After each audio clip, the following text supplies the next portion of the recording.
ಬ್ರಹ್ಮರ್ಷಿ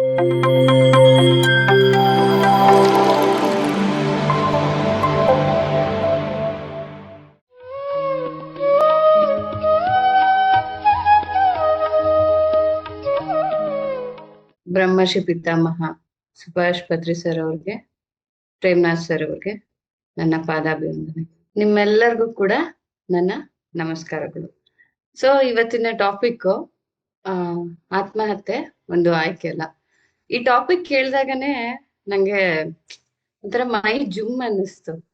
ಯಾಕಂದ್ರೆ ಈ ಟಾಪಿಕ್ ಎಷ್ಟು ಅರ್ಥಬದ್ಧವಾಗಿದೆ, ಆಮೇಲೆ ಎಷ್ಟು ಎಮೋಷನ್ಸ್ ಇಂದ ಕೂಡಿದೆ ಅಂತ ಹೇಳ್ಬೋದು. ಯಾರಿಗೇ ಆಗ್ಲಿ, ನಾವು ಮನೇಲಿದ್ದಾಗ ಅಥವಾ ಆಚೆ ಇದ್ದಾಗ ಯಾರಾದ್ರೂ ಆತ್ಮಹತ್ಯೆ ಮಾಡ್ಕೊಂಡ್ರು ಅಂದ್ರೆ ನಮ್ಗೆ ಹೆಂಗ್ ಫೀಲ್ ಆಗುತ್ತೆ? ಎಷ್ಟು ದುಃಖ ಅನ್ಸುತ್ತಲ್ವಾ? ಬಂದಿರೋ ಉದ್ದೇಶನ ಪೂರ್ತಿ ಮಾಡ್ದೇನೆ ನಾವು ದೇಹ ತ್ಯಾಗ ಮಾಡ್ತೀವಿ ಅಂದ್ರೆ ಅದೆಷ್ಟು ಸರಿ, ಎಷ್ಟು ತಪ್ಪು ಅನ್ನೋದು ಇವತ್ತಿನ ದಿನ ನಾವು ತಿಳ್ಕೊಳ್ಳೋಣ. ಸೊ ನಮ್ಗೆಲ್ಲ ಗೊತ್ತು ಆತ್ಮ ಅಂದ್ರೇನು. ಆತ್ಮ ಅಂದ್ರೆ ಅದು ಎಂಡ್ಲೆಸ್, ಅದಕ್ಕೆ ಸಾವಿಲ್ಲ. ಆದ್ರೆ ದೇಹಕ್ಕೆ ಸಾವು ಉಂಟು, ಆತ್ಮಕ್ಕೆ ಸಾವಿಲ್ಲ ಅಂತ ನಾವೆಲ್ಲ ಹೇಳ್ತೀವಿ. ಸೊ ಆತ್ಮ ಹತ್ಯೆ ಅಂದ್ರೇನು? ಆತ್ಮನ ಬಲವಂತವಾಗಿ ಈ ದೇಹದಿಂದ ಬೇರೆ ಮಾಡೋದು. ಸೊ ಆತ್ಮವನ್ನ ಬಲವಂತವಾಗಿ ಬೇರೆ ಮಾಡೋದು ಎಷ್ಟು ಸರಿ, ಎಷ್ಟು ತಪ್ಪು? ನಮ್ಗೆಲ್ಲ ಗೊತ್ತು, ನಾವು ಈ ಭೂಮಿ ಮೇಲೆ ಬರೋಕೆ ಒಂದು ಪರ್ಪಸ್ ಇಟ್ಕೊಂಡು ಈ ಭೂಮಿ ಮೇಲೆ ಬರ್ತೀವಿ. ನಾವೆಲ್ಲ ಪತ್ರಿ ಸರ್ ಭಾಷಣ ಕೇಳಿದೀವಲ್ವಾ? ಏನ್ ಹೇಳ್ತಾರೆ? ಸೊ ನಿಮ್ ಆ ದೇಹ ತ್ಯಾಗ ಮಾಡೋ ಮುಂಚೆ ನಿಮ್ಮ ಆತ್ಮದ, ನಿಮ್ಮ ಜೀವನದ ಪರ್ಪಸ್ ನ ಅರ್ಥ ಮಾಡ್ಕೊಂಡು, ಆಮೇಲೆ ಆ ಪರ್ಪಸ್ ಅಚೀವ್ ಆಗಿದೆ ಇಲ್ಲ ತಿಳ್ಕೊಂಡು, ಆಮೇಲೆ ಎಲ್ಲ ಹೇಳ್ತಾರೆ ದೊಡ್ಡ ದೊಡ್ಡ ಋಷಿಗಳು, ಜ್ಞಾನಿಗಳು ತಮ್ಮ ದೇಹನ ತಮ್ಗೆ ಇಷ್ಟ ಬಂದಾಗ ತ್ಯಾಗ ಮಾಡ್ತಾರೆ ಅಂತ. ಇದಕ್ಕೆ ಎಕ್ಸಾಂಪಲ್ ಭೀಷ್ಮ ಎಲ್ಲರಿಗೂ ಗೊತ್ತಲ್ವಾ, ದೇವರದ್ದು. ಅವರು ಎಷ್ಟು ಇದಿರ್ತಾರೆ ಅಂದ್ರೆ, ಅವ್ರು ಸಾಕು ಅನ್ಸ್ದಾಗೆ ಆ ದೇಹನ ತ್ಯಾಗ ಮಾಡ್ತಾರೆ. ಅಷ್ಟು ಮುಳ್ಳಿನ ಮೇಲೆ ಅಷ್ಟು ದಿನ ಮಲ್ಗಿದ್ರು ಕೂಡ ಆ ಜೀವನ ಗಟ್ಟಿಯಾಗಿ ಇಟ್ಕೊಂಡಿರ್ತಾರೆ. ಅಂದ್ರೆ ನಾವೆಲ್ಲ ಎಸ್ಪೆಷಲಿ ಧ್ಯಾನಿಗಳು ಆತ್ಮನ, ನಮ್ಮ ಜೀವನನ ನಾವೇ ಬರ್ಕೊಂಡು ಬಂದಿರ್ತೀವಿ. ಸೊ ಆ ತರ ಬಂದಾಗ ನಮ್ ಜೀವನದ ಪರ್ಪಸ್ ಅಚೀವ್ ಮಾಡೋ ಮುಂಚೆನೆ ಈ ದೇಹ ತ್ಯಾಗ ಮಾಡಿ ಬೈ ಫೋರ್ಸ್ ನಾವು ಈ ದೇಹನ ತ್ಯಾಗ ಮಾಡಿ ಹೋದ್ರೆ ನಾವು ಈ ಭೂಮಿ ಮೇಲೆ ಬಂದಿದ್ದ ಕಾರಣನೇ ವ್ಯರ್ಥ ಆಗೋಗುತ್ತೆ ಅಲ್ವಾ? ಸೊ ನಾವ್ ಯಾವ ಪರ್ಪಸ್ ಇಂದ ಈ ಭೂಮಿಗೆ ಬಂದಿದೀವೋ ಅದೇ ವ್ಯರ್ಥ ಆದ್ರೆ ಈ ಜನ್ಮದ ಅರ್ಥ ಏನು ಅಲ್ವಾ? ಸೊ ನಾವು ಅಂಕಿ ಅಂಶ ನೋಡೋದಾದ್ರೆ, ನಮ್ಮ ಈ ಪ್ರಪಂಚದಲ್ಲಿ ವರ್ಷಕ್ಕೆ 8 ಲಕ್ಷ ಜನ ಆತ್ಮಹತ್ಯೆ ಮಾಡ್ಕೋತಾರೆ, ಎಸ್ಪೆಷಲಿ ಯೂತ್. ಸೊ ಮ್ಯಾಮ್ ಹೇಳ್ದಂಗೆ ವಿದ್ಯಾರ್ಥಿಗಳನ್ನೋಕ್ಕಿಂತ ಯೂತ್ ಅಂತ ಹೇಳ್ಬೋದು. ಇವಾಗ ಹರೆಯದ ವಯಸ್ಸು ಅಂತ ಹೇಳ್ತೀವಲ್ವಾ, ಈ ಟೀನೇಜರ್ಸ್ ಇಂದ ಒಂದು ಯೂತ್ ಸ್ಟೇಜಿಗೆ ಹೋಗ್ತಾರಲ್ವಾ, ಈ ಸ್ಟೇಜ್ ಅಲ್ಲಿ ಇರೋರೆ ಜಾಸ್ತಿ ಆತ್ಮಹತ್ಯೆಗೆ ಒಳಗಾಗ್ತಾರೆ. ಕಾರಣ ನಾವೆಲ್ಲ ತಿಳ್ದಂಗೆ ಈ ಈ ದೇಹ ತ್ಯಾಗ ಮಾಡೋದು ಸುಲಭ. ಆದ್ರೆ ನಮ್ ಹಿರಿಯರು ಒಂದ್ ಮಾತು ಹೇಳ್ತಾ ಇದ್ರು, ನೆನ್ಪಿರ್ಬೋದು. ಈ ದೇಹ ಅಥವಾ ಮುಂದೆ ಜನ್ಮ ಸಿಗೋಕೆ ಎಷ್ಟೋ ವರ್ಷಗಳ ಪುಣ್ಯ ಮಾಡಿರ್ಬೇಕು, ಆಮೇಲೆ ದೇವತೆಗಳು ಆಶೀರ್ವಾದ ಇದ್ರೆ ಮಾತ್ರ ನಾವು ಒಳ್ಳೆ ದೇಹನ, ಒಳ್ಳೆ ಮನೆನ, ಒಳ್ಳೆ ಸಂಬಂಧಿಗಳನ್ನ, ಒಳ್ಳೆ ರೀತಿಯ ಅನುಭವಗಳನ್ನ ನಾವು ಪಡ್ಕೊಂಬರಕ್ಕೆ ಸಾಧ್ಯ ಅಂತ ಹೇಳ್ತೀವಿ. ಈಗ ಕಷ್ಟ ಅನ್ನೋದು ನನ್ ಪ್ರಕಾರ ಅದು ಚಿಕ್ಕದಾಗಿರ್ಬೋದು. ನನ್ ಜೀವನದಲ್ಲಿ ಏನ್ ಕಷ್ಟ ಇದೆಯೋ ಅದು ನನ್ ಪ್ರಕಾರ ದೊಡ್ಡದಾಗಿರ್ಬೋದು. ಆದ್ರೆ ಬೇರೆಯವ್ರು ನೋಡ್ತಾರಲ್ವಾ ನನ್ ಜೀವನನ, ಅವ್ರಿಗೆ ಏನ್ ಅನ್ಸುತ್ತೆ? ಅಯ್ಯೋ ಇಷ್ಟೇನಾ, ಇಷ್ಟು ಚಿಕ್ಕದಕ್ಕೆ ಕಷ್ಟ ಅಂತ ಹೇಳ್ತಾಳ ಅಂತ ಅವ್ರಿಗೆ ಅನ್ನಿಸ್ಬೋದು. ಅಂದ್ರೆ ನಾವು ನಮ್ಮ ಜೀವನನ ಪ್ರತಿಯೊಂದು ಕ್ಷಣನ ಅನುಭವಿಸೋಕೆ ಈ ಭೂಮಿ ಮೇಲೆ ಬಂದಿರ್ತೀವಿ. ಈ ಪ್ರತಿಯೊಂದು ಕ್ಷಣನ ಅನುಭವಿಸೋಕ್ ಬಂದಾಗ ಇದು ಎಷ್ಟು ಸರಿ? ನಾವು ಮೂರ್ಖತನದಿಂದ, ಆಮೇಲೆ ಅರ್ಧ ಜೀವನಕ್ಕೆ ನಮ್ಮ ದೇಹನ ಫೋರ್ಸ್ಫುಲ್ ಆಗಿ ನಮ್ಮ ಆತ್ಮನ ಹತ್ಯೆ ಮಾಡೋದು ಎಷ್ಟು ಸರಿ ಅಲ್ವಾ?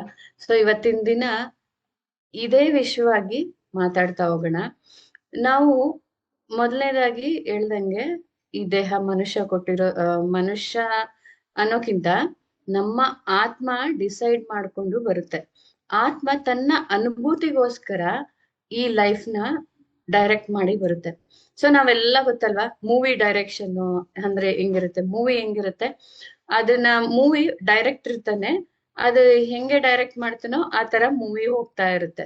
ಆ ಮೂವಿಲಿ ಖಳನಾಯಕ ಇರ್ತಾನೆ, ನಾಯಕ ಇರ್ತಾನೆ, ಸಪೋರ್ಟಿಂಗ್ ಆಕ್ಟರ್ಸ್ ಇರ್ತಾರೆ, ಎಲ್ಲ ಇರ್ತಾರೆ.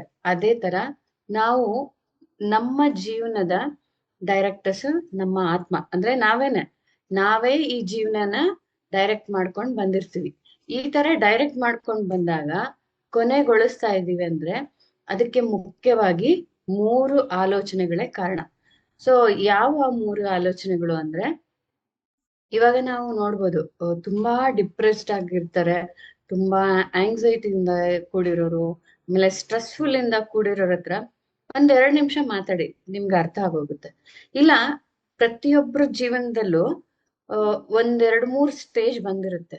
ಯಾವ ತರ ಅಂದ್ರೆ, ಎಕ್ಸ್ಟ್ರೀಮ್ ಕಷ್ಟ, ನನಗ್ ತಡ್ಕೊಳಕ್ ಆಗ್ತಾ ಇಲ್ಲ, ಯಾಕೆ ಈ ಭೂಮಿ ಮೇಲೆ ಇದೀನಿ ಅನ್ನೋ ಲೆವೆಲ್ಗೆ ಕಷ್ಟ ಬಂದಾಗ ನಮಗ್ ಫಸ್ಟ್ ಬರೋ ಕ್ವೆಶನ್ ಏನು, ನನ್ನ ಅವಶ್ಯಕತೆ ಇಲ್ಲಿ ಯಾರಿಗೂ ಇಲ್ಲ, ನಾನ್ ಯಾಕೆ ಇಲ್ಲಿ ಜೀವಂತವಾಗಿರ್ಬೇಕು ಅಂತ ಪ್ರಶ್ನೆ ಬರುತ್ತೆ.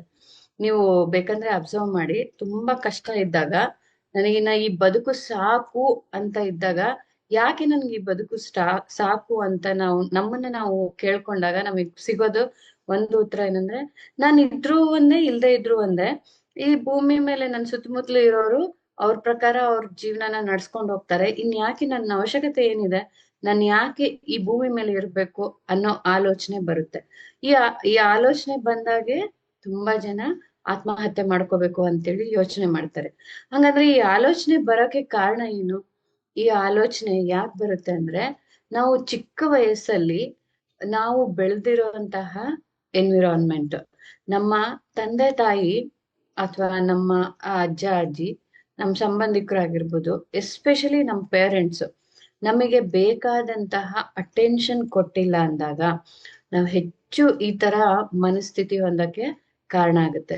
ಬೇಕಾದಷ್ಟು ಪ್ರೀತಿ ಸಿಕ್ಕಿಲ್ಲ ಅಂದಾಗ, ಮಗುವಾಗಿದ್ದಾಗ ನಾವು ಕೇಳ್ದಂತಹ ವಸ್ತುಗಳಾಗಿರ್ಬೋದು, ಕೇಳ್ದಂತಹ ಪರಿಸರ ನಮ್ಗೆ ಸಿಗದೆ ಇದ್ದಾಗ, ನಾವು ಅದೇ ಫೀಲಿಂಗ್ಸ್ ನ ಸ್ಟಾಕ್ ತರ ಇಟ್ಕೊಂಡು ಒಂಥರ ದೊಡ್ಡದಾಗಿ ಮಾಡಿ, ಇವಾಗ ಚಿಕ್ಕ ಮಗು ಏನಾದ್ರು ಕೇಳುತ್ತೆ ಅನ್ಕೊಳ್ಳಿ, ಅದಕ್ಕೆ ನಾವು ತಂದೆ ತಾಯಿ ಆದವರು ಕೊಡಿಸಿಲ್ಲ ಅಂದಾಗ ಏನಾಗುತ್ತೆ, ಅದಕ್ಕೆ ಬೇಜಾರಾಗುತ್ತೆ.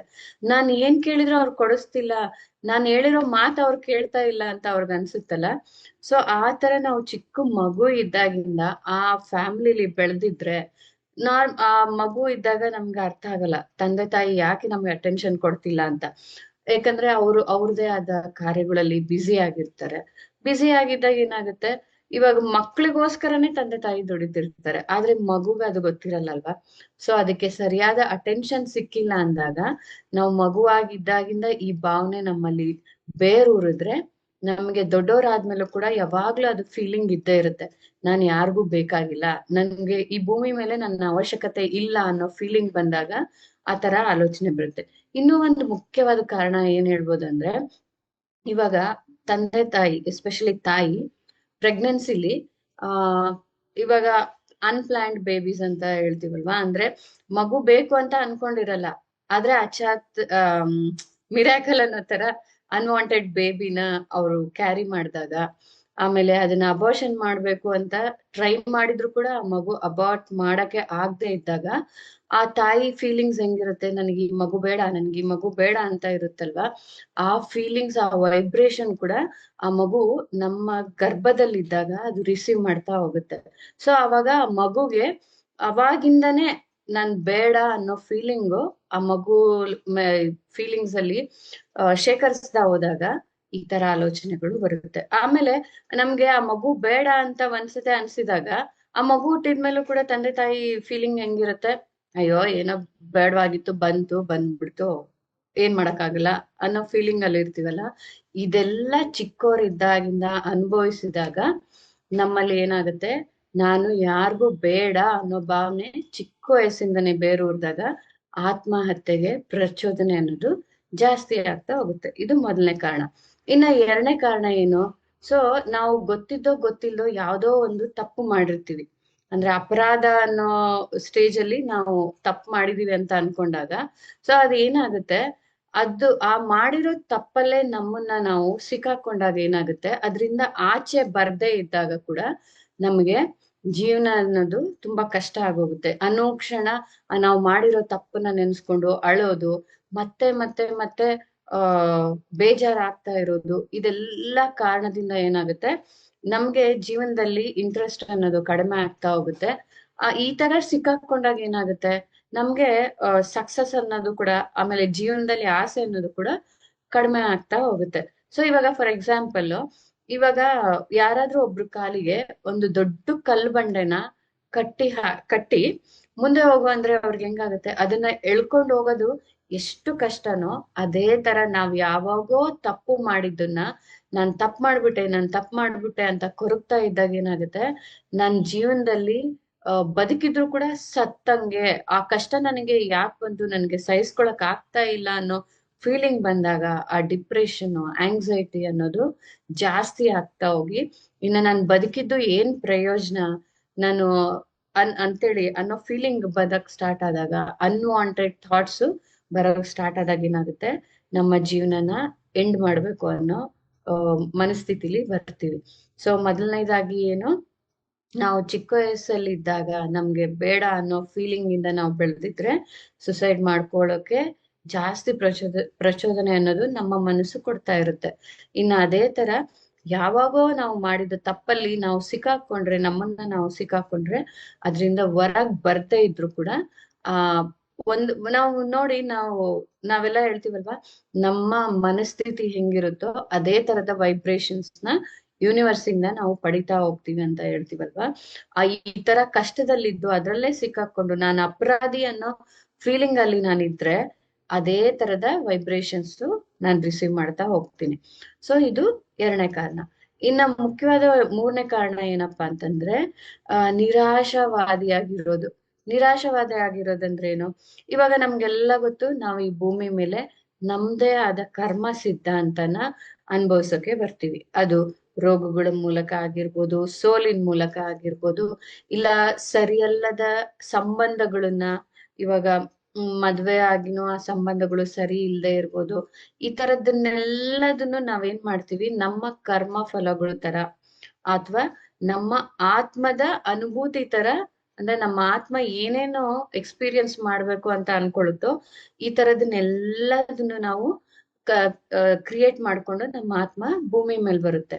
ಈ ತರ ಇದ್ದಾಗ ನಮ್ಮ ಮನಸ್ಥಿತಿ ಇದ್ದಾಗ ಏನಾಗುತ್ತೆ, ಯಾವಾಗ್ಲೂ ಭಯ ಭಯ ಅಂತ ಅನ್ಸೋದು, ಇಲ್ಲ ಬೇಜಾರಾಗೋದು, ನಿರಾಸೆಯಿಂದ ಇರೋದು, ಏನ್ ಮಾಡಕ್ಕೂ ಇಂಟ್ರೆಸ್ಟ್ ಇಲ್ದೆ ಇರೋದು, ಈ ತರ ಇದ್ದಾಗ ಏನಾಗುತ್ತೆ, ನಮ್ಮ ಭಾವನೆಗಳು ಏನಾಗ್ತಾ ಹೋಗುತ್ತೆ, ಹಾಳಾಗ್ತಾ ಹೋಗುತ್ತೆ. ಸೊ ಅಂದ್ರೆ ಭಾವನೆಗಳನ್ನ ಕಂಟ್ರೋಲ್ ಮಾಡಕ್ಕಾಗಲ್ಲ. ಬರೀ ನೆಗೆಟಿವ್ ಥಾಟ್ಸ್, ನೆಗೆಟಿವಿಟಿ ಅನ್ನೋದು ನಮ್ಮ ಮನಸ್ಸಲ್ಲಿ ಗಟ್ಟಿಯಾಗಿ ಉಳ್ಕೊಳ್ಳುತ್ತೆ. ಈ ತರ ಉಳ್ಕೊಂಡಾಗ ಏನಾಗುತ್ತೆ, ಈ ಎಲ್ಲಾದ್ರಿಂದನೂ ಆಚೆ ಬರೋಕೆ ಕಷ್ಟ ಅನ್ಸುತ್ತೆ. ಅವಾಗ ಸಣ್ಣ ಕಷ್ಟ, ಈ ತರ ಮನಸ್ಥಿತಿ ನಮ್ಗಿದ್ದಾಗ ಒಂದು ಸಣ್ಣ ಕಷ್ಟ ಬಂದ್ರು ಕೂಡ ನಮ್ಗೆ ದೊಡ್ಡದಾಗಿ ಕಾಣಿಸುತ್ತೆ. ಅಯ್ಯೋ, ನಾನು ಇದನ್ನ ಪಾರ್ ಮಾಡಕ್ಕೆ ಆಗಲ್ಲ, ನಾನು ಫೇಲ್ ಆಗ್ತೀನಿ ಜೀವನದಲ್ಲಿ, ನಂಗೆ ಸಕ್ಸಸ್ ಇಲ್ಲ ಅನ್ನೋ ಫೀಲಿಂಗ್ ಜಾಸ್ತಿ ಆಗಿ ಏನಾಗುತ್ತೆ, ವ್ಯಕ್ತಿ ಆತ್ಮಹತ್ಯೆ ಮಾಡ್ಕೊಳಕ್ಕೆ ನಿರ್ಧಾರ ಮಾಡ್ತಾನೆ. ಇವು ಮುಖ್ಯವಾದ 3 ಕಾರಣಗಳು. ಇನ್ನ ಇವತ್ತಿನ ದಿನ ಟಾಪಿಕ್ ಏನ್ ನಮ್ದು, ಸೂಸೈಡ್ ಅನ್ನೋದು ಒಂದು ಆಯ್ಕೆ ಅಲ್ಲ. ಅಂದ್ರೆ ಏನಂತ, suicide is not an option ಅಂತಂದ್ರೆ ಏನು. ಸೊ ಇವಾಗ ನಾವು ಮನುಷ್ಯ ದೇಹ ತಗೊಂಡ್ ಬಂದಾಗ, ಈಗ ರೋಗ ಬಂದು ಸತ್ರೆ ಅದು ಒಂದ್ ಮಾತು, ಆಕ್ಸಿಡೆಂಟ್ ಆದ್ರೆ ಅದು ಒಂದ್ ಮಾತು, ಅದೆಲ್ಲ ಸಹಜ ಮರಣದಲ್ಲೇ ಬರುತ್ತೆ. ಆದ್ರೆ ಆತ್ಮಹತ್ಯೆ ಅನ್ನೋದು ಸಹಜ ಮರಣದಲ್ಲಿ ಬರಲ್ಲ. ಯಾಕೆ ಸಹಜ ಮರಣದಲ್ಲಿ ಬರಲ್ಲ ಅಂದ್ರೆ, ಯಾಕೆ ಈಗ ಹೇಳ್ತೀವಿ ಅಂತಂದ್ರೆ, ಅವಾಗ್ಲೇ ನಾನು ಹೇಳಿದ್ನಲ್ವಾ, ಈ ನಾವು ಈ ಜೀವನ ಅಂದ್ರೆ ಈ ದೇಹ ಮತ್ತೆ ಈ ಜೀವನದ ಡೈರೆಕ್ಟರ್ ಯಾರು, ನಾವೇ. ಸೊ ಒಂದು ಫಿಲ್ಮ್ ಅಲ್ಲಿ ಏನಾಗುತ್ತೆ, ಒಬ್ಬ ಹೀರೋ ಇರ್ತಾನೆ, ಒಬ್ಬ ಹೀರೋಯಿನ್ ಇರ್ತಾಳೆ, ಒಬ್ಬ ಸಪೋರ್ಟಿಂಗ್ ಆಕ್ಟರ್ಸ್ ಇರ್ತಾರೆ, ಕಾಮಿಡಿಯನ್ಸ್ ಇರ್ತಾರೆ, ಅದೇ ತರ ವಿಲನ್ಸ್ ಇರ್ತಾರೆ, ಈ ತರ ವೆರೈಟಿ ಪಾತ್ರಗಳು ಇರುತ್ತಲ್ಲ. ಆದ್ರೆ ನಮ್ಮ ಜೀವನದಲ್ಲಿ ಇದೆಲ್ಲ ಪಾತ್ರನು ನಾವೇ ಮಾಡ್ತೀವಿ. ಓಕೆ, ಸೊ ನಮ್ಮ ಫಿಲ್ಮ್ ಅನ್ನೋ ಜೀವನಕ್ಕೆ ನಾನೇ ವಿಲನ್, ನಾನೇ ಹೀರೋಯಿನ್, ನಾನೇ ಹೀರೋ, ನಾನೇ ಸಪೋರ್ಟಿಂಗ್ ಆಕ್ಟರ್, ಈ ತರ ನಾವು ಬರ್ಕೊಂಡ್ ಬಂದಿರ್ತೀವಿ. ಸೊ ನಾನ್ ಯಾವ ರೀತಿ ನನ್ನ ಜೀವನ ನಡೆಸ್ಬೇಕು ಅನ್ನೋದು ಕೂಡ ನನ್ನ ಆತ್ಮನೇ ಡಿಸೈಡ್ ಮಾಡಿ ಬರ್ಕೊಂಡ್ ಬಂದಿರುತ್ತೆ. ಇಲ್ಲಿ ಹೀರೋ ಬೇರೆ ಬೇರೆ ಯಾರು ಅಲ್ಲ, ವಿಲನ್ನು ಬೇರೆ ಯಾರು ಅಲ್ಲ, ಎಲ್ಲ ನಾನೇ.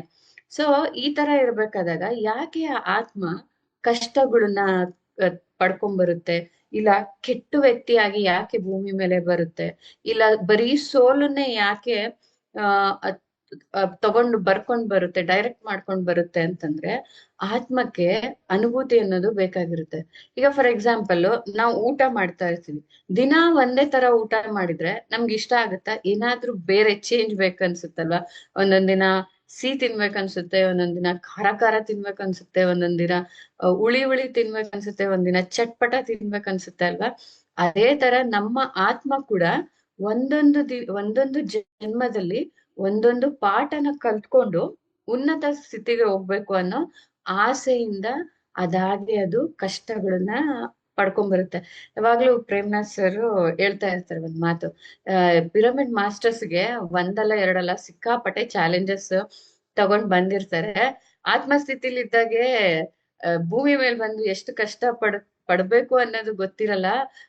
ಪೈಪೋಟಿ ಮೇಲೆ ಆತ್ಮಗಳು ಇದ್ದಾಗ ಚಾಲೆಂಜಸ್ ನ ತಗೊಂಡ್ಬರ್ತೀವಿ, ಇಲ್ಲಿ ಬಂದು ಜನ ಎಲ್ಲ ಅಳ್ತೀವಿ ಅಂತ.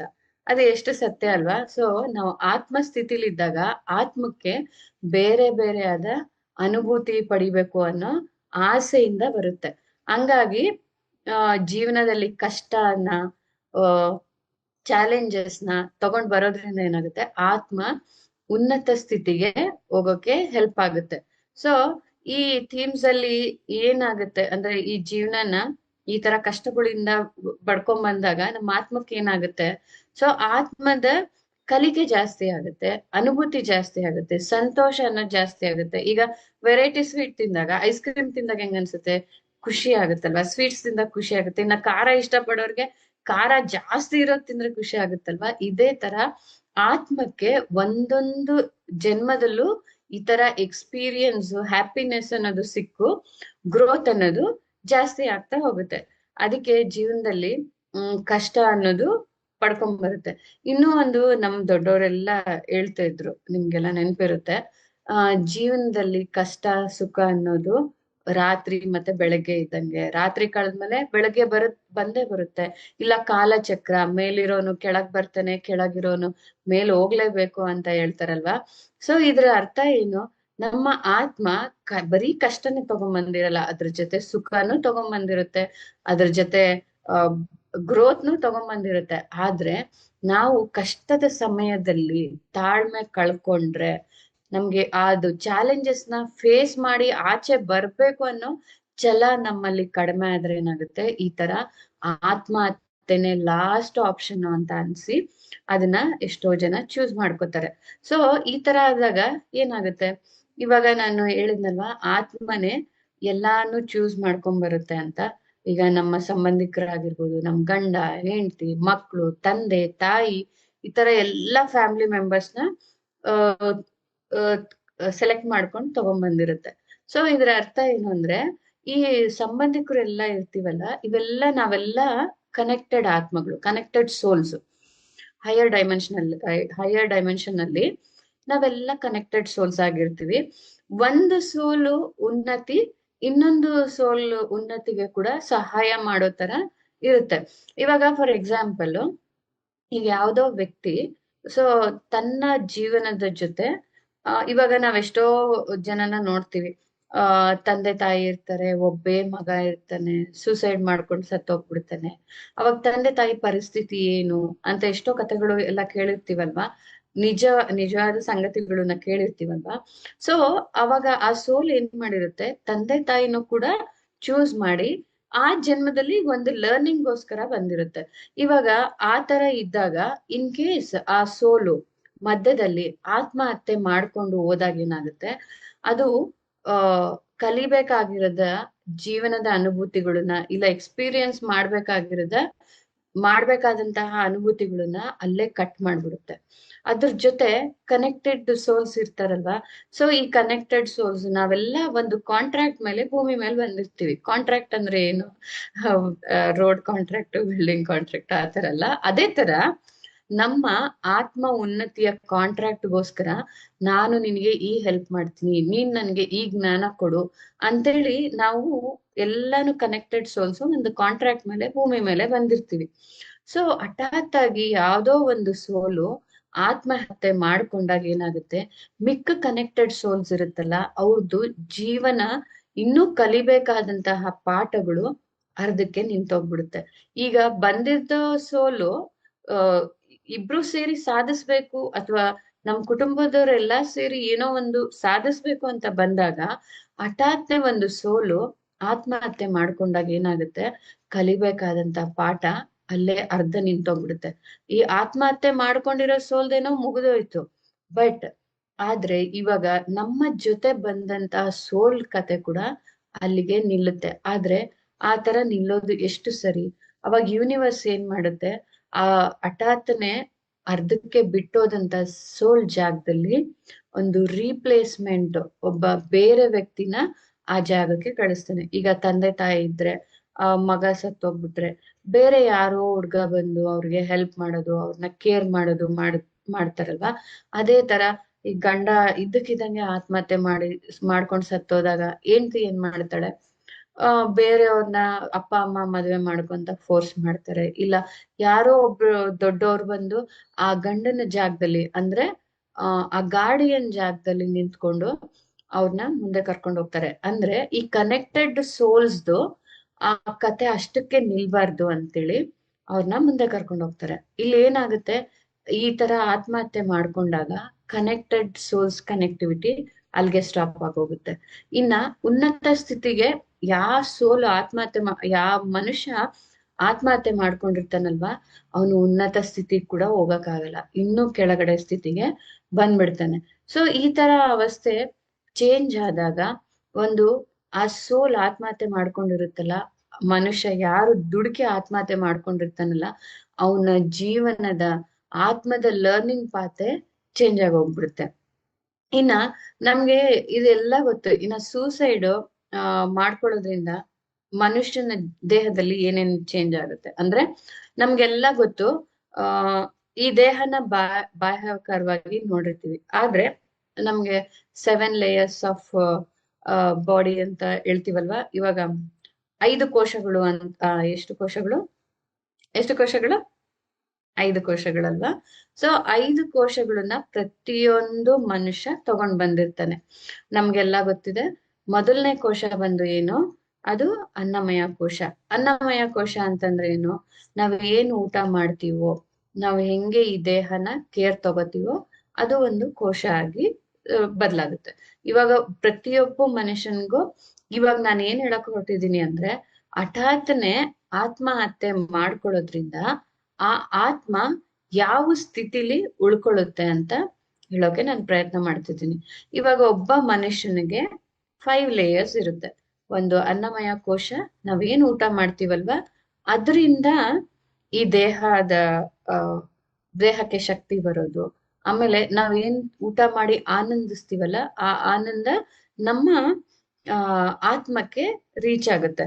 ಸೊ ಯಾವಾಗ್ಲೂ ಪ್ರೇಮಸರು ಒಂದ್ ಮಾತು ಹೇಳ್ತಾ ಇದ್ರು, ಊಟ ಮಾಡೋದು ರುಚಿ ನಾಲ್ಗೆಗೆ, ಅದ್ರ ಸ್ವಾದ ಆತ್ಮಕ್ಕೆ ಅಂತ ಹೇಳ್ತಿದ್ರು. ಅಂದ್ರೆ ಆತ್ಮ ಈ 5 ಲೇಯರ್ಸ್ ಜೊತೆ ಕನೆಕ್ಟೆಡ್ ಆಗಿರುತ್ತೆ.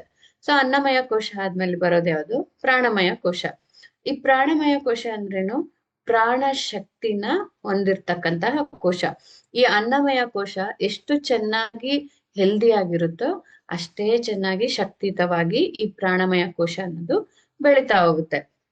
ಇನ್ನ ಪ್ರಾಣಮಯ ಕೋಶ ಆದ್ಮೇಲೆ ಬರೋದು ಯಾವುದು, ಮನೋಮಯ ಕೋಶ. ಮನೋಮಯ ಕೋಶ ಅಂದ್ರೇನು, ಮನಸ್ಸಿಂದ ಕೂಡಿರ್ತಕ್ಕಂತಹ ಕೋಶ. ಈ ಮನಸ್ಸಿಂದ ಕೂಡಿರ್ತಕ್ಕಂತಹ ಕೋಶ ಬರೀ ಈ ಜನ್ಮದಲ್ಲಿ ಮಾತ್ರ ಅಲ್ಲದೆ ಈ ಆತ್ಮ ಎಷ್ಟೆಷ್ಟು ಜನ್ಮನ ತಗೊಂಡಿರುತ್ತೋ ಅಲ್ಲಿ ಆದಂತಹ ಘಟನೆಗಳನ್ನ, ಆ ಎಕ್ಸ್ಪೀರಿಯನ್ಸ್ ನ ಪ್ರತಿಯೊಂದನ್ನು ಮೂಟೆ ಕಟ್ಕೊಂಡು ಜನ್ಮಕ್ಕೂ ಅದು ರೀಚ್ ಆಗೋ ತರ ಮಾಡೋದೇ ಮನೋಮಯ ಕೋಶ. ಮನಸ್ಸನ್ನ ಎಷ್ಟು ಪಾಸಿಟಿವ್ ಆಗಿ ಇಟ್ಕೋತೀವೋ ಈ ಮನೋಮಯ ಕೋಶ ಅಷ್ಟು ಎನರ್ಜೆಟಿಕ್ ಆಗಿ ವೈಬ್ರೆಂಟ್ ಆಗಿ ಇರುತ್ತೆ. ಅದಕ್ಕೋಸ್ಕರ ಈ ಅನ್ನಮಯ ಕೋಶ ಪ್ರಾಣಮಯ ಕೋಶ ಎಷ್ಟು ಮುಖ್ಯನೋ ಅದೆಲ್ಲದಕ್ಕಿಂತ ಮುಖ್ಯ ಮನೋಮಯ ಕೋಶ. ಮನಸ್ಸನ್ನೋದು ಸರಿ ಇದ್ರೆ ನಮ್ಮ ದೇಹ ಕೂಡ ಸರಿಯಾಗಿರುತ್ತೆ. ಇನ್ನ ನೆಕ್ಸ್ಟ್ ಬರೋದು ಯಾವುದು?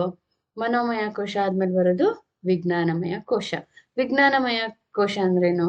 ಸೃಷ್ಟಿಯ ಕಾರಣವಾದ ಆ ಕೋಶ, ಸದ್ಬುದ್ಧಿಯಿಂದ ಕೂಡಿರ್ತಕ್ಕಂತಹ ಕೋಶ. ನಾವು ಈ ಜೀವನನ ಎಷ್ಟು ಚೆನ್ನಾಗಿ ನಾವು ಗುಣ ಅಂದ್ರೆ ಗುಣಗಳಿಂದ ಕೂಡಿ ನಾವು ನಡೆಸ್ಕೊಂಡು ಹೋಗ್ತೀವೋ ಅಷ್ಟು ಶುದ್ಧವಾಗಿ ಈ ವಿಜ್ಞಾನಮಯ ಕೋಶ ಅನ್ನೋದು ಬೆಳೀತಾ ಹೋಗುತ್ತೆ. ವಿಜ್ಞಾನಮಯ ಕೋಶ ಯೂನಿವರ್ಸ್ ಜೊತೆ ಆಲ್ವೇಸ್ ಕನೆಕ್ಟೆಡ್ ಆಗಿ ಇರುತ್ತೆ. ಸೊ ಅದಕ್ಕೋಸ್ಕರ ಆತ್ಮನ ಮತ್ತೆ ದೇಹನ ಇವೆಲ್ಲ ಕನೆಕ್ಟಿವ್ ಆಗಿರೋದ್ರಿಂದ ನೆಕ್ಸ್ಟ್ ಹೇಳ್ತೀನಿ ಏನಾಗತ್ತಂತ. ಸೊ ಲಾಸ್ಟ್ ಕೋಶ ಒಂದ್ ಹೇಳ್ಬಿಡ್ತೀನಿ. ಸೊ ನೆಕ್ಸ್ಟ್ ಬಂದು ಆನಂದಮಯ ಕೋಶ.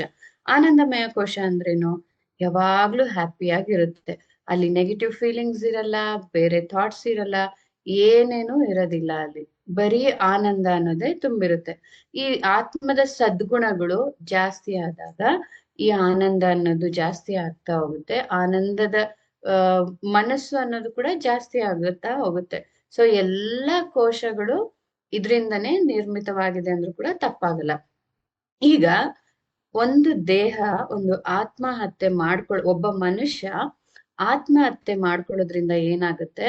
ಈ ಆತ್ಮಹತ್ಯೆ ಮಾಡ್ಕೊಂಡಾಗ ಎಲ್ಲದಕ್ಕಿಂತ ಬೇಸಿಕ್ ಕನೆಕ್ಟಿವಿಟಿ ಆತ್ಮಕ್ಕೆ ಯಾವ್ದಿರುತ್ತೆ?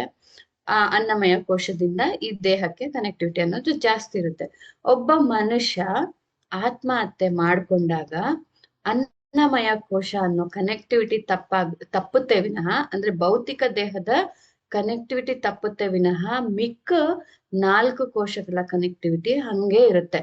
ನಾವೆಲ್ಲ ನಮ್ಮ ಆಯುಷ್ಯನ ಕೂಡ ನಾವು ಬರ್ಕೊಂಡ್ ಈ ಆಯುಷ್ಯ ಬರ್ಕೊಂಡ್ ಏನಾಗುತ್ತೆ?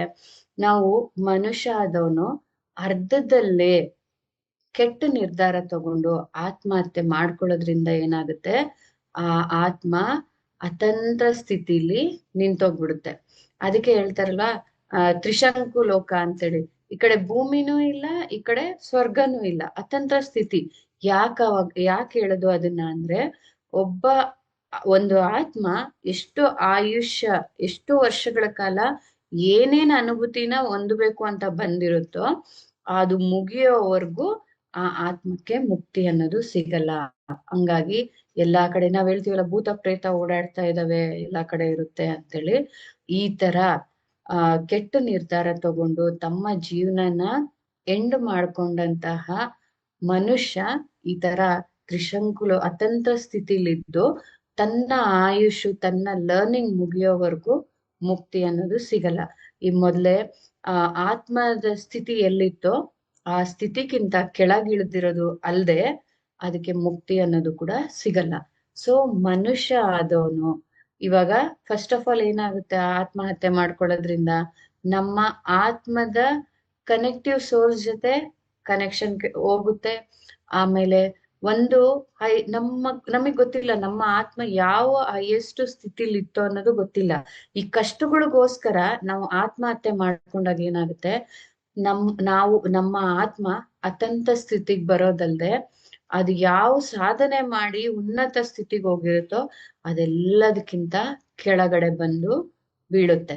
ಸೊ ಅದಕ್ಕೆ ಪ್ರೇಮನಾಥ್ ಸರ್ ಯಾವಾಗ್ಲೂ ಹೇಳ್ತಿದ್ರು ಒಂದ್ ಮಾತು, ಯಾರಾದ್ರೂ ಮನುಷ್ಯ ಆತ್ಮಹತ್ಯೆ ಕಷ್ಟ ಅಂತೇಳಿ ಆತ್ಮಹತ್ಯೆ ಮಾಡ್ಕೊಂಡ್ರೆ ಈ ಜನ್ಮದಲ್ಲಿ ಎಷ್ಟು ಕಷ್ಟ ಇತ್ತೋ ಅದಕ್ಕಿಂತ 100 ಪಟ್ಟು ಜಾಸ್ತಿ ಕಷ್ಟನ ತಗೊಂಡು ಮತ್ತೆ ಜನ್ಮ ಹುಡ್ತಾನೆ ಅಂತ ಹೇಳ್ತಾ ಇದ್ರು. ಸೊ ಇವಾಗ ಆತ್ಮ ಕಲಿಬೇಕು ಅಂತ ಬಂದು ಕಷ್ಟ ಅಂತ ಆತ್ಮಹತ್ಯೆ ಮಾಡ್ಕೊಂಡಾಗ ವಿದ್ಯಾರ್ಥಿಗಳಾಗಿರ್ಬೋದು, ಓದು ಕಷ್ಟ ಅಂತೇಳಿ ಫೇಲ್ ಆದೆ ಅಂತೇಳಿ ಆತ್ಮಹತ್ಯೆ ಮಾಡ್ಕೊಂಡ್ರೆ ಮುಂದಿನ ಜನ್ಮದಲ್ಲಿ ಇದ್ರಕ್ಕಿಂತ 100 ಪಟ್ಟು ಹೆಚ್ಚು ಕಷ್ಟನ ತಗೊಂಡು ಭೂಮಿ ಮೇಲೆ ಬರ್ಬೇಕಾಗತ್ತೆ. ಒಂದು ಸತೆ ಯೋಚನೆ ಮಾಡಿ, ನಂಗೆ ಯಾರೋ ಪ್ರೀತಿಸಿದವರು ಸಿಗ್ಲಿಲ್ಲ, ಬೇಕು ಅಂತ ಅನ್ನಷ್ಟು ಮಾರ್ಕ್ಸ್ ಸಿಗ್ಲಿಲ್ಲ, ಇಲ್ಲ ಫೇಲ್ ಆದೆ, ಪೇರೆಂಟ್ಸ್ ಏನ್ ಬೈತಾರೋ ಅಂತ ಆತ್ಮಹತ್ಯೆ ಮಾಡ್ಕೊಳ್ಳೋದು, ಇಲ್ಲ ವ್ಯಾಪಾರದಲ್ಲಿ ನಷ್ಟ ಆಗಿ ಸಾಲ ಎಲ್ಲ ತುಂಬಿ ನಂಗೆ ಜೀವನ ನಡ್ಸಕ್ ಆಗಿಲ್ಲ ಅಂತ ಆತ್ಮಹತ್ಯೆ ಮಾಡ್ಕೊಂಡ್ರೆ ಮುಂದಿನ ಜನ್ಮದಲ್ಲೇ ದುಡ್ಡೇ ಇರಲ್ಲ. ಆ ತರ ಭಿಕಾರಿಗಳ ತರ ಹುಡ್ತಾರೆ. ಸೊ ಅದಕ್ಕೋಸ್ಕರ ಆ ಕ್ಷಣಿಕ ನಿರ್ಧಾರಕ್ಕೆ ಬಲಿಯಾಗಿ, ಆಲೋಚನೆಗಳಿಗೆ ಬಲಿಯಾಗಿ ದೇಹನ ಬೈ ಫೋರ್ಸ್ ಸೂಸೈಡ್ ಮಾಡ್ಕೊಳ್ದೆ ಯೋಚನೆ ಮಾಡಿ. ನಾನು ಒಂದು ಸಣ್ಣ ಕತೆ ಹೇಳ್ತೀನಿ. ಆಕ್ಚುಲಿ ಸುಧಾಮೂರ್ತಿಯವರು ಅನೇಕ ಬುಕ್ಗಳು ಬರ್ದಿದ್ದಾರೆ. ಅವರು ಒಂದ್ ಬುಕ್ ಅಲ್ಲಿ ಒಬ್ಬ ಹೆಣ್ಮಗಳ ಕತೆ ಬರೀತಾರೆ. ಆ ಹೆಣ್ಮಗಳು ತುಂಬಾ ಹಳ್ಳಿಲಿ ಆ ಅತ್ತೆ ಮಾವ ಮನೇಲಿ ಗಂಡ ಸರಿ ಇರಲ್ಲ, ಅತ್ತೆ ಮಾವ ಸರಿ ಇರಲ್ಲ, ತುಂಬಾ ನರಕ ತೋರಿಸ್ತಾ ಇರ್ತಾರೆ. ಆ ಮಕ್ಕಳು ಇರಲ್ಲ ಅವಳಿಗೆ, ಇನ್ನು ಹೊಸ್ದಾಗ್ ಮದ್ವೆ ಆಗಿರುತ್ತೆ, ವರದಕ್ಷಿಣೆ ಕೊಟ್ಟಿರಲ್ಲ ಅಂತನೋ ಏನೋ ಅಂತನೋ ತುಂಬಾ ಹಿಂಸೆ, ಅಂದ್ರೆ ದಿನಕ್ ನರಕ. ಊಟ ಕೊಡ್ತಾ ಇರಲ್ಲ, ಬಟ್ಟೆ ಕೊಡ್ತಾ ಇರಲ್ಲ, ಸರಿಯಾಗಿ ನೋಡ್ಕೊಳ್ತಾ ಇರಲ್ಲ. ಆಮೇಲೆ ಅಪ್ಪ ಅಮ್ಮ ಕೂಡ ಇರಲ್ಲ ಆ ಹುಡ್ಗಿಗೆ. ಅಂತ ಪರಿಸ್ಥಿತಿಲಿ ಆ ಹುಡ್ಗಿ ಇರ್ತಾಳೆ. ಅವಾಗ ಏನಾಗುತ್ತೆ, ಆ ಇನ್ನ ಆ ಹುಡ್ಗಿ ಡಿಸೈಡ್ ಮಾಡ್ಬಿಡ್ತಾಳೆ, ನನ್ಗೆ ಈ ಟಾರ್ಚರ್ ತಡಿಯಕ್ ಆಗ್ತಿಲ್ಲ. ಒಂದ್ಸತಿ ಇಮ್ಯಾಜಿನ್ ಮಾಡ್ಕೊಳ್ಳಿ, ಯಾರು ಇಲ್ಲ, ಅತ್ತೆ ಮಾವ ನೋಡ್ಕೊತಾ ಇಲ್ಲ, ಮಕ್ಳಿಲ್ಲ, ಗಂಡ ಸರಿಯಾಗಿ ನೋಡ್ತಾ ಇಲ್ಲ. ಈ ತರ ಪರಿಸ್ಥಿತಿಲಿ ಇದ್ದಾಗ ಏನ್ ಆಲೋಚನೆ ಬರುತ್ತೆ? ಯಾಕೆ ನಾನ್ ಬದುಕಿರ್ಬೇಕು, ಸತ್ತೋಗ್ಬಿಡ್ಬೇಕು ಅನ್ನೋ ಫೀಲಿಂಗ್ ಬರುತ್ತಲ್ವಾ? ಎಂತೊಬ್ರಿಗೂ ಒಂದಲ್ಲ ಒಂದ್ಸತಿ ಆಲೋಚನೆ ಬಂದೇ ಬರುತ್ತೆ. ಆದ್ರೆ ಆ ಹೆಣ್ಮಗಳು ಏನ್ ಮಾಡ್ತಾಳೆ, ಫುಲ್ ಟಾರ್ಚರ್ ಕೊಟ್ಟು ಅವಳನ್ನ ಸಾಯಿಸ್ಬೇಕು ಅಂತ ಡಿಸೈಡ್ ಮಾಡಿ ಪೆಟ್ರೋಲ್ ಎಲ್ಲ ಸುರ್ಟು ಅವಳನ್ನ ಸಾಯಿಸ್ಬೇಕು ಅಂತ ರೆಡಿಯಾಗಿ ಅವ್ರ ಫ್ಯಾಮಿಲಿ ಅವರು ಅವಳನ್ನ ಅಟ್ಟಿಸ್ಕೊಂಡ್, ಅವಳು ಹೆಂಗೋ ಮಾಡಿ ತಪ್ಪಿಸ್ಕೊಂಡು ಬರ್ತಿರ್ತಾಳೆ. ತಪ್ಪಿಸ್ಕೊಂಡ್ ಬರ್ಬೇಕಾದಾಗ ಅವ್ರ ಫ್ಯಾಮಿಲಿ ಅವರು ಅಟ್ಟಿಸ್ಕೊಂಡ್ ಬರ್ತಿರ್ತಾರೆ. ಇದು ನಿಜವಾಗ್ಲೂ ನಡೆದಂತ ಕತೆ. ಸುಧಾಮೂರ್ತಿ ಅವ್ರು ಎಷ್ಟು ಚೆನ್ನಾಗ್ ಆ ಬುಕ್ ಅಲ್ಲಿ ಬರ್ದಿದ್ದಾರೆ ಅಂದ್ರೆ, ಆ ದೃಶ್ಯ ಈಗೂ ಓದಿದವ್ರಿಗೆ ನಾ ಅಂದ್ರೆ ಕಲ್ಪನೆ ಎಷ್ಟು ಸುಲಭವಾಗಿ ಮಾಡ್ಬೋದು ಅಂದ್ರೆ ಅಷ್ಟು ಚೆನ್ನಾಗಿ ಬರ್ದಿದ್ದಾರೆ. ಈ ತರ ಇದ್ದಾಗ ಅವಳು ಏನ್ ಮಾಡ್ತಾಳೆ, ಓಡಿ ಬಂದು ಬರ್ಬೇಕಾದಾಗ ಒಂದು ಟ್ರೈನ್ ಪಾಸ್ ಆಗ್ತಾ ಇರುತ್ತೆ. ಆ ಟ್ರೈನ್ಗೆ ಹತ್ತಿ ಬಿಡ್ತಾಳೆ. ಹತ್ತಿ ಹಿಂಗೆ ಟ್ರೈನ್ ಅಲ್ಲಿ ಹುಡುಕ್ತಾ ಹುಡುಕ್ತಾ ಹಿಂಗೆ ಎಲ್ಲಿ ನನ್ಗೆ ಸೇಫ್ ಜಾಗ ಅಂತ ಹುಡುಕ್ತಾ ಹುಡುಕ್ತಾ ಹೋಗ್ಬೇಕಾದಾಗ ಸುಧಾಮೂರ್ತಿ ಒಂದು ಸ್ಪೆಷಲ್ ಕಂಪಾರ್ಟ್ಮೆಂಟ್, AC ಕಂಪಾರ್ಟ್ಮೆಂಟ್ ಅಲ್ಲಿ ಅವ್ರೊಬ್ರೇ ಇರ್ತಾರೆ. ಸುಧಾಮೂರ್ತಿ ಅವರು ಮಲ್ಗಿರ್ತಾರೆ. ಇವಳು ಮೆಲ್ಲಕ್ ಹೋಗಿ ಅಲ್ಲಿ ಕುತ್ಕೊಂಡ್ಬಿಡ್ತಾಳೆ. ಸೊ ಸುಧಾಮೂರ್ತಿ ಅವ್ರಿಗೆ ಅವಳು ಯಾರು ಏನು ಅಂತ ಗೊತ್ತಿರಲ್ಲ. ಅವಾಗ ಏನ್ ಮಾಡ್ತಾರೆ, ಅವಳ ಹತ್ರ ಮಾತಾಡ್ತಾರೆ, ಏನು ಎತ್ತ ಅಂತ ಕೇಳ್ತಾರೆ. ಅವಳು ಹೇಳ್ತಾಳೆ, ನನ್ಗಿಲ್ಲ, ನನ್ಗೆ ಬದುಕ್ಬೇಕು, ನನ್ಗೆ ಯಾರು ಇಲ್ಲ ಅಂದ್ರೂ ಕೂಡ ನಾನ್ ಬದುಕ್ಬೇಕು, ಆದ್ರೆ ಅವ್ರಗಳ ಜೊತೆ ನನಗೆ ಬದುಕಕ್ ಇಷ್ಟ ಇಲ್ಲ, ನಂಗೆ ಪ್ಲೀಸ್ ಹೆಲ್ಪ್ ಮಾಡಿ ಅಂತ ತುಂಬಾ ಕೇಳ್ಕೊತಾಳೆ. ಏನು ತಿಂದು ಇರಲ್ಲ. ಸುಧಾಮೂರ್ತಿ ಅವರು ಏನು ಊಟ ತಗೊಂಡ್ ಹೋಗಿರ್ತಾರೆ, ಆ ಹುಡುಗಿಗೆ ಒಂದ್ ಸ್ವಲ್ಪ ಕೊಟ್ಬಿಟ್ಟು ಅವರು ರಾತ್ರಿ ಆಯ್ತು ಮಲ್ಕೋ, ನೆಕ್ಸ್ಟ್ ಆಲೋಚನೆ ಮಾಡೋಣ ಅಂತ ಹೇಳ್ತಾರೆ. ಆಮೇಲೆ ಸುಧಾಮೂರ್ತಿ ಅವ್ರಿಗೆ ಟೆಸ್ಟ್ ಮಾಡ್ಬೇಕು ಅನ್ಸುತ್ತೆ, ಇವಳು ಹೇಳ್ತಿರೋದು ಎಷ್ಟು ಸರಿ ಎಷ್ಟು ತಪ್ಪು ಅಂತ ನೋಡ್ಬೇಕು ಅಂತೇಳಿ ಸುಧಾಮೂರ್ತಿ ಏನ್ ಮಾಡ್ತಾರೆ, ತಮ್ಮ ಬ್ಯಾಗ್ ಅಲ್ಲಿರೋ ಪರ್ಸ್ನ, ಆಮೇಲೆ ಅವ್ರು ಏನ್ ಹಾಕೊಂಡಿರ್ತಾರಲ್ಲ ಅದೆಲ್ಲ ಒಡವೆನ ಬಿಚ್ಚಿ ಟ್ರೈನ್ ಅಲ್ಲಿ ಒಂದು ಸಣ್ಣ ಟೇಬಲ್ ಇರುತ್ತಲ್ವಾ ಅದ್ರ ಮೇಲೆ ಇಟ್ಬಿಟ್ಟು ಮಲ್ಕೋತಾರೆ.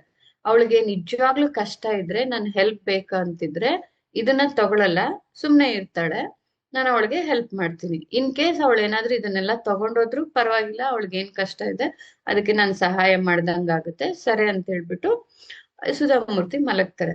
ಅವಳು ಆಮೇಲೆ ಬೆಳಗ್ಗೆ ಎದ್ದು ನೋಡ್ತಾರೆ, ಅವಳು ಅಳ್ತಾ ಹಂಗೆ ಮೂಲೆಯಲ್ಲಿ ಕೂತಿರ್ತಾರೆ. ಅವಾಗ ನೋಡ್ಬಿಟ್ಟು ಅವ್ರಿಗೆ ಅನ್ಸುತ್ತೆ, ಓ ಇವಳಿಗೆ ನಿಜವಾಗ್ಲೂ ಹೆಲ್ಪ್ ಬೇಕಾಗಿದೆ, ಏನೋ ಕಷ್ಟದಲ್ಲಿದ್ದಾಳೆ ಅಂತೇಳಿ ಅವಳನ್ನ ಬೆಂಗಳೂರಿಗೆ ಕರ್ಕೊಂಡ್ ಬಂದಾದ್ಮೇಲೆ ಅವಳು ಓದಿರಲ್ಲ, ಅವಳಿಗೇನು ಗೊತ್ತಿರಲ್ಲ, ಆದ್ರೆ ತುಂಬಾ ಒಳ್ಳೆ ಹಾಡುಗಾರ್ತಿ ಆಗಿರ್ತಾಳೆ.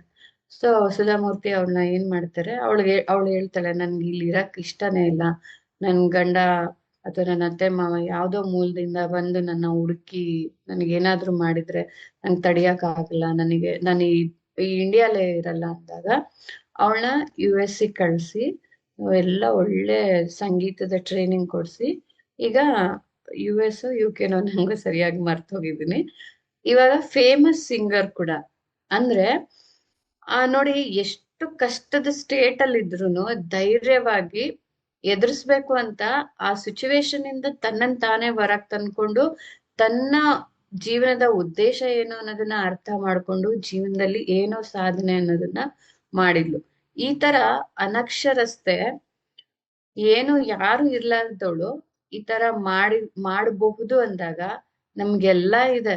ಯಾವ್ದೋ ಒಂದು ಚಿಕ್ಕ ಸಮಸ್ಯೆ ಬಂತು ಅಂತ ಈ ತರ ಆತ್ಮಹತ್ಯೆ ಮಾಡ್ಕೊಳ್ಳೋದು ಎಷ್ಟು ಸರಿ? ನಮ್ಮ ಆತ್ಮನೇ ಡೈರೆಕ್ಟ್ ಮಾಡ್ಕೊಂಡು ಕಷ್ಟಗಳನ್ನ ತಗೊಂಡ್ ಬಂದಿರುತ್ತೆ. ಆತ್ಮಕ್ಕೂ ಗೊತ್ತಿರುತ್ತೆ ಕಷ್ಟದ ಜೊತೆ ಸುಖ, ಸಾಧನೆ, ಯಶಸ್ಸು, ಆಮೇಲೆ ನೇಮು ಫೇಮು ಎಲ್ಲ ತಗೊಂಡ್ಬಂದಿರ್ಬೇಕು ಅನ್ನೋದು ಗೊತ್ತಿರುತ್ತೆ. ಅದೆಲ್ಲ ತಂದಿರುತ್ತೆ. ಆದ್ರೆ ನಾವು ಪೇಶನ್ಸ್ ಇಲ್ದೆ, ನಮ್ಗೆ ಯಾವ್ದೋ ಒಂದು ಘಟ್ಟನ ಜೀವನದಲ್ಲಿ ಮುಂದೆ ಹೋಗಕ್ ಆಗ್ತಾ ಇಲ್ಲ ಅಂತೇಳಿ ದಯವಿಟ್ಟು ಯಾರು ತಪ್ಪು ನಿರ್ಧಾರನ ಮಾಡಬೇಡಿ, ಅತಂತ ಸ್ಥಿತಿಗೆ ಹೋಗ್ಬೇಡಿ. ಮುಂದಿನ ಜನ್ಮದಲ್ಲಿ ಇದಕ್ಕಿಂತ ಹೆಚ್ಚು ಕಷ್ಟ ತಗೊಂಡು ಮತ್ತೆ ಭೂಮಿ ಮೇಲೆ ಬರ್ಬೇಕಾಗುತ್ತೆ. ಅದಕ್ಕೋಸ್ಕರ ಯೋಚನೆ ಮಾಡಿ ಧೈರ್ಯವಾಗಿರಿ, ಪ್ರತಿಯೊಂದನ್ನು ಪಾಸಿಟಿವ್ ಆಗಿ ಎದುರಿಸಿ ಅಂತ ಹೇಳಕ್ ಇಷ್ಟಪಡ್ತೀನಿ. ಸೊ ಇದು ನಾನು ಇವತ್ತು ಹೇಳ್ಬೇಕು ಅಂತ ಅನ್ಕೊಂಡಿರ್ತಕ್ಕಂತಹ topic. Suicide is not an option. ಯಾವತ್ತು ಯಾವ ಜನ್ಮದಲ್ಲೂ ಆತ್ಮಹತ್ಯೆ ಅನ್ನೋದು ಆಯ್ಕೆ ಆಗ್ಬಾರ್ದು ಅನ್ನೋದೇ ನನ್ನ ಉದ್ದೇಶ.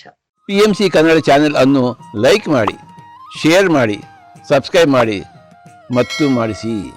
ಎಲ್ಲರಿಗೂ ಧನ್ಯವಾದಗಳು.